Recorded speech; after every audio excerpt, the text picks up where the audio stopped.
Forbes India, in association with BNP Paribas, held the third edition of the Forbes India Conversations, the Thought Leadership Forum. The dialogues had thought leaders and policy makers converge to discuss India's sustainability agenda. While the first conversation focused on how India is gearing up towards sustainability, the second discussion for the evening was on how India is ensuring the future of its sustainable development goals. Gentlemen, before I begin, I just want to set the context. You know, the Sustainability Development Goals for 2030 is something that we have been hearing about a lot, and by all parameters, it seems that India is making great progress. But having said that, you know, we are sitting in a city like New Delhi, which, while great for its greenery and open spaces, is also characterized in the news for all the wrong reasons in the winter because of the levels of air pollution that it sees. So there seems to be a dichotomy, there seems to be a conflict. And that is what we want to discuss here today, that, you know, what can we do so that this conflict gets eradicated to the best extent possible. Let me start with you, June. I spoke about the Sustainability Development Goals, you know, and take infant mortality rate, for example. It has declined from 57% in 2005-06 to about 40% in 2015-16. If you look at the percentage figure, very impressive. But we are still talking about 41% of a significant number of children in the country. And I guess that is what India's problem is, its large population. Is there a multiplier effect that can actually lead to these sustainability initiatives becoming more sustainable? Could be finance, could be policy, whatever. Your views on that. Any growth, if it's regardless of how inclusive or how strong, if it's not as sustainable, there's really no point. It's meaningless. And in doing the sustainability, I think the lot of discussions are already had on this renewable energy. On that, clearly, this is something of the future, the same as many other disruptive technology that we need to pay attention to. We started investing in this sector in India very early, 7-8 years ago. At that time, let's say the solar panels cost a few, fortune and all that. But nowadays, before I came, I just did a calculation. The companies that are supported by IFC are financing about 22% of the renewable capacity created the last 5 years in this country. So that they are, if you strategically focus on certain areas like we do in these 3 pillars, significant result can be produced. Right. You made a very interesting point about solar, and Andrew, let me turn that to you, and I'll come to you, Rajneesh, after that, because you two are representing, you're representing the solar sector, and EESL is doing a lot of work with electric vehicles. There is this line of thought that, sustainability initiatives also need to be viable. There is this thought that solar prices or renewable energy prices are falling too drastically. On the electric vehicle side, Rajneesh, there are these, we hear that whether this will be really palatable to the ordinary consumer given the cost. So is there a cost barrier to sustainability in the country at the moment? Andrew, if you could begin, and then Rajneesh, if you could. See, I think falling solar prices or falling energy prices, should be seen as a good thing. If solar energy is becoming more affordable, it's good for the industry, it's good for India, it's good for the world. Projects, and I think the viability of the projects, the pricing that's bid into a project will, it's up to the bidder to determine whether the price is viable. It's hard to control that sort of externally. I think it's important for government bodies which are running the tenders to structure them in such a way that it doesn't, there's enough clarity given to the investors and to the developers that they can make informed decisions about what they're bidding. I think perhaps there has been an issue of overly aggressive bidding in the industry, but I would say a bigger problem than that is actually on the other side, state governments or discoms actually trying to renegotiate tenders that have already been closed. And I think that's also true in other aspects of the solar industry, like the rooftop solar space or open access solar, where we've seen just as the industry is starting to take off, we're seeing some a lot of pushback from discoms or from state governments that are trying to protect other interests. Rajneesh, the government has obviously become a big procurer of electric vehicles. When will that realistically translate to common consumers like you and me who will find the cost of the vehicle actually viable to run it on a day-to-day basis? We did the first tender for 10,000 electric vehicles. We are taking the requirement from the different government departments and from the public sectors. In India, there are around 500,000 vehicles which are used in the government and the public sectors. So the vehicle in the first tender itself, as I am saying that we are aggregating the demand, and when you are aggregating the demand, you can bring down the cost. Now, if I will take the example, the electric vehicles which we are procuring right now costing somewhere around 11.5 lakhs. Now, there is some subsidy which government is giving to all the consumers, to the citizen, to the government, to the public sector. Around 2.5 lakhs it is giving. So the vehicles will cost somewhere around 8.5 lakh rupees to the consumers. If I'll go for the combustion engine vehicle of the same model, that costs me somewhere around 6 lakh rupees. So the difference is only 2.5 lakh rupees. Even if this 2.5 lakh rupees, if I will consider the running cost over the period of time, the running cost is almost in the fuel, if comparison of the fuel itself, it is 1/3 as compared to the fuel. Forget about the repair and maintenance, which is hardly there is any repair and maintenance in these vehicles. Right. So in a 2 years or 3 years time, I will able to payback period will be there. Right. And we are coming up with the next set of tender, and we are hoping the prices will come down further. Right. It's all about the aggregation of demand and how much demand you can generate. I think it will not take more than 1.5 years or 2 years when these prices will be comparable with the combustion engines, and the fuel, which will definitely be the advantage to the consumers. So Arunabha, your organization does a lot of research on energy, environment, and water. I think 3 things that are very intricately linked with the society, especially the way India is urbanizing. I was in Pune recently. It's a booming IT hub. Huge complexes are coming up. No water. I mean, there are water tankers coming every day, really not an ideal situation to be in. So are we urbanizing our cities in a wrong manner? And what, according to you and according to your research, would be a fix for the problem? Your question, very simply put, are we urbanizing in the wrong way? Yes, of course, because we don't have a clear view on what a smart city should look like. We don't have a clear view of where those cities ought to be located. And we don't have a clear view of how do you make a city that already exists into something that is smarter, not just in terms of the infrastructure that you put in, but it's smarter in terms of the people who are going to use it. Ultimately, cities thrive because people want to live there, innovate, work, make money, have jobs. Right. If we don't work backwards from that, then you're going to lose out on the innovative capital that you have, whether it's in terms of your own people, or in terms of people who want to come and live in your cities. So what's the solution? Number 1, let's start collecting data on a real-time basis for all kinds of resources that we use, whether it's energy, whether it's water, whether it's our air, whether it's the soil quality, whether it's the plant life, etc. Number 2, make that data visible and salient for the average citizen. Don't scare them with random numbers once in a December when the smog gets bad. Give them data in a real-time way, which is salient to understand. Number 3, work on the business models that have a circular economy logic to it. Absolutely. Joe, let me bring you in here. I mean, you are a part of the World Business Council for Sustainable Development. You, by very virtue of being that, you deal with a lot of businesses and what they are doing for sustainable development.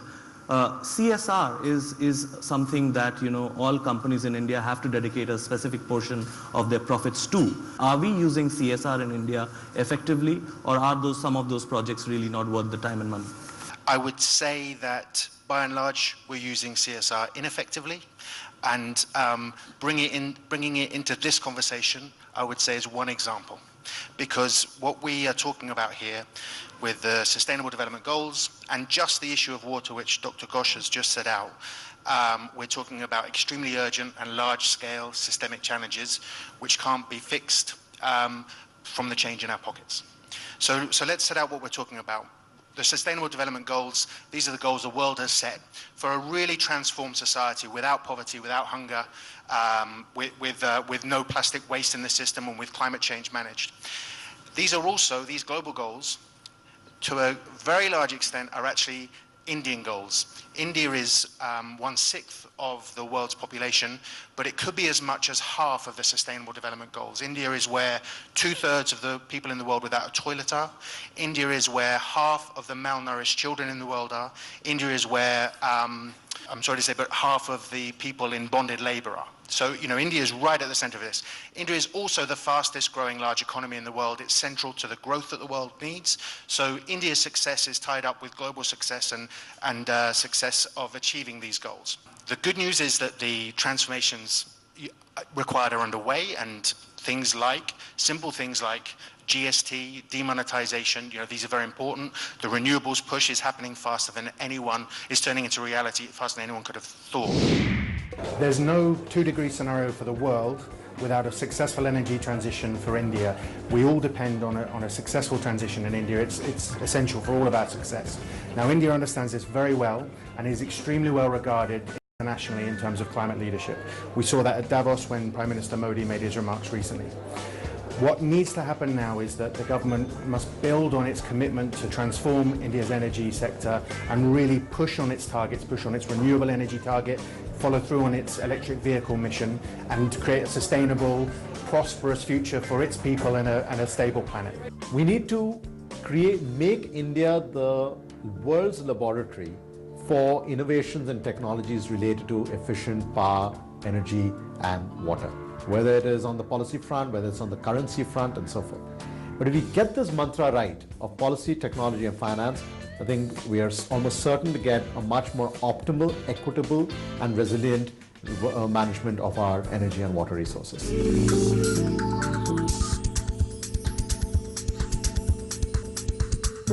Andrew, you mentioned regulatory challenges as well, and it seems to be a recurring theme across this panel. What could the government do to ease the regulatory landscape for companies to adopt rooftop solar in a more concerted manner? I think there are things that the government can do to push adoption of rooftop solar, but there are also a lot of things they can do to just remove barriers that are there, right? So, for example, one very important enabler in rooftop solar adoption is net metering, which is a regulation which allows you to sell surplus power to the grid and get credited for it, right? And today, anywhere in India where net metering is possible, and fortunately it is now possible, at least on paper, ever in India almost. But you have to get approval from the distribution company for that.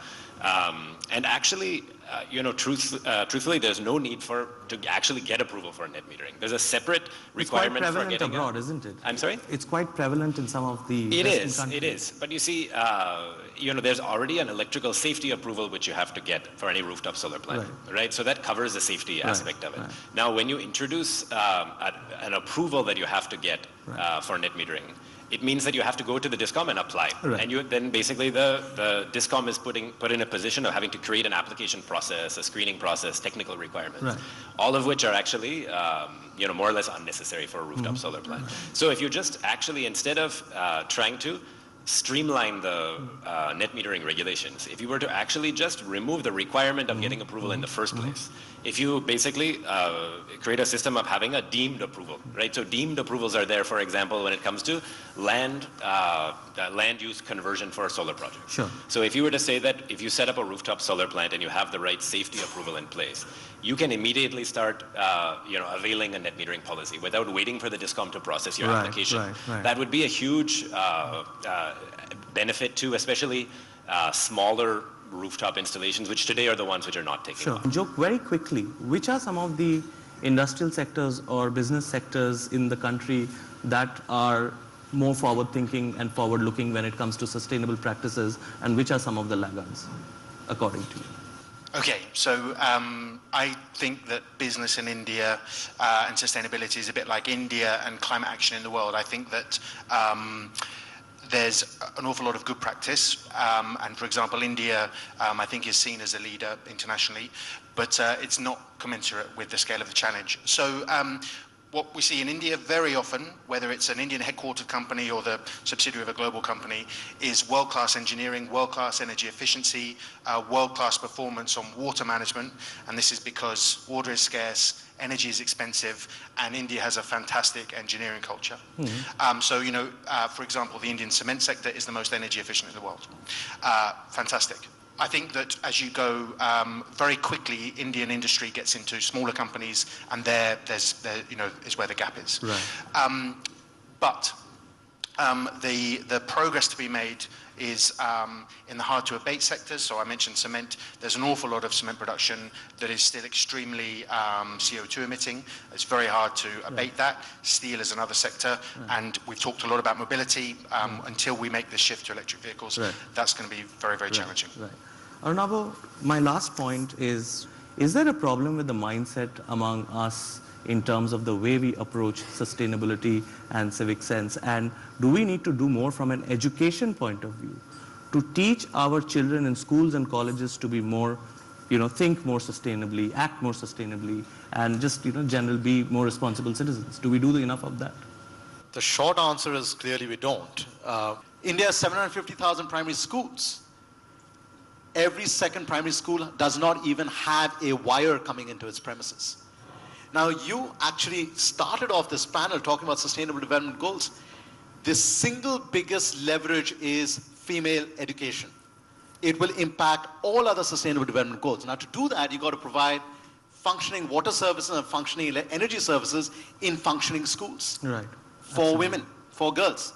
And that will have a spillover impact across all the 17 goals that you're talking about. We have longitudinal data for more than 4 decades that demonstrates this. Joe. So it's not about, what you teach in one period for civics. It is about understanding that the citizen is now both the consumer and the producer of a different form of a natural resource-based economy. Right. Quickly, do you want to add something? I just want to say, of course our children deserve investment, and we should give them that investment. But what we can really do for them is act today. You asked who, and not put this problem on them to solve tomorrow. We need to fix it today. Anyone in this room who is from a business, or anyone who speaks to a business, one way to find out if you're a leader or a laggard, do you know whether every employee who works for you in every location has safe access to clean water, to hygiene, and to a toilet? Because that is, as we run companies, that is our responsibility. And if we know the answer to that question, then we are leaders, and if we don't, then in this dimension we are laggards. And I would encourage all of you to assess that. And there are companies that do know that answer, and I know that there are many that don't. So have a look at WASH in the workplace as a way to make sure that you're living up to your responsibilities. Thank you. I think it's time for companies to do an in-house survey now after what Joe has said. Thank you so much, gentlemen, for being on this panel. Before we kind of sign off, there is one thing that I would fail my duties if I didn't mention, that this backdrop that you see behind us has been made of jute and coconut coir. And the table cards in front of you actually contain seeds for what we call tulsi in Hindi, and if you plant them and water them, then they will grow into plants. So we've done our bit for the environment today. We hope you will as well. We have a very young organization, dynamic organization. We have an average age of a staff around 35 years, right from top to the youngest one. And there is a lot of enthusiasm in the employees. They are taking up new things. They are coming up with the new ideas. And that idea is being brought to the management, and we are exploring, we are working on these ideas. And you can see that a lot of new things is being introduced by the EESL into the public domain. But the new programs are there. It's a street light program, national street light program, you can say, the LED bulb program. Now we are moving towards the e-mobility, smart meter, solar. So many things are happening, and all this because of the employees' participation, their activeness. We are able to deliver the things in a very short possible manners. There are many things that can be done. The first thing to begin with is subscribing to the green bonds. There are so many in the market now. In India, probably 400 million was out there already. And secondly, working with like-minded partners, and be selective. And thirdly, ask right questions before you make an investment. So I think for domestic power consumers to start really adopting rooftop solar power, 2 things really need to be in place. One is that the process needs to be very straightforward.